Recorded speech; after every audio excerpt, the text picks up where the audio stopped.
Hello, আসসালামু আলাইকুম। Guys কেমন আছেন? আজকে আপনাদের সাথে একটা জিনিস শেয়ার করব।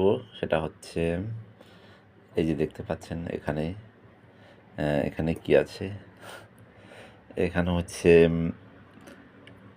একটা ডিম, এরপর হচ্ছে যে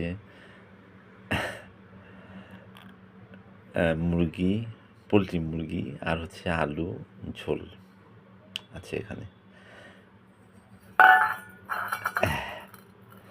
আচ্ছা এটাকে আমি উম এখন কয়টা বাজে? এখন হচ্ছে 11:30, রাত 11:30। এই খাবারটাকে আমি কালকে সকালের জন্য রেখে দেব। আজকে অনেক খেয়েছি, আর খেতে ইচ্ছে করতেছে না। এটাকে আমি কালকে সকালের জন্য রাখতে চাচ্ছি, ফ্রিজ ছাড়া।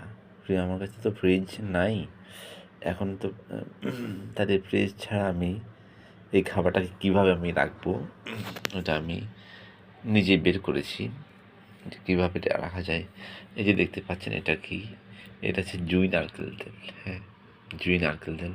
আমার কাছে ন্যাচারাল কোকোনাট অয়েল নাই, এই জন্য আমি জুই নারকেল তেল নিয়েছি। তো এটা আমি নিজে পরীক্ষা করে দেখেছি, দেখলাম যে হ্যাঁ, খাবার টাটকা থাকে। তো ভাবলাম যে জিনিসটা আপনাদের সাথে শেয়ার করি। যাদের ফ্রিজ নাই ঘরে তারা উপকৃত হবেন। তো এখানে আপনি 4 থেকে 5 ফোঁটা 4 থেকে 5 ফোঁটা নারকেল তেল দিয়ে দিবেন, তাহলে আপনার খাবারটা টাটকা থাকবে। তো গাইজ আমি দিচ্ছি, খেয়াল করেন। 1 ফোঁটা, 2 ফোঁটা, 3 ফোঁটা, 4 ফোঁটা, 5 ফোঁটা, 6 ফোঁটা, 7 ফোঁটা, 8 ফোঁটা। 8 ফোঁটা দিলাম, হ্যাঁ। তো 8 ফোঁটা দিয়েছি। এখন বাজতেছে রাত 11:32।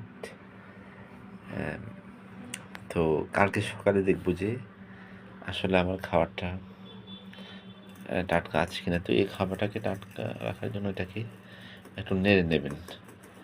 নেড়ে নারকেল তেলটাকে একটু ভালো করে মিক্স করে ফেলবেন। নারকেল তেলটাকে একটু ভালো করে মিক্স করবেন, মেশাবেন। মেশানোর পরে এবার আমি দেখি গরমের মধ্যে, আজকে কিন্তু গরম পড়তেছে, হ্যাঁ। এবার আমি দেখি কালকে সকালে দেখব যে এই গরমের মধ্যে এই খাবারটা টাটকা থাকে কিনা। তো এই খাবারটাকে আমি এবার ঢেকে রাখব, যেন কোনো কিছু না বসে। ঢেকে রাখলাম। তো খাওয়াটা টাটকা থাকে কিনা এটা আপনাদেরকে কালকে সকালে পার্ট 2-তে দেখাবো যে খাবারটা আসলে টাটকা থাকে কি না। তবে খেয়াল রাখতে হবে, নারকেল তেল ঢালার পরে এটাকে কিন্তু ভালোভাবে একটু নাড়তে হবে, হ্যাঁ। ভালোভাবে মিক্স করতে হবে, ঠিক আছে।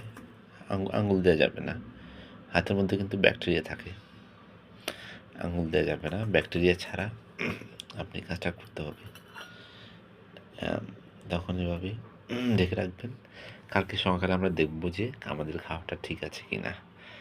তো অনেক ধন্যবাদ। আসসালামু আলাইকুম।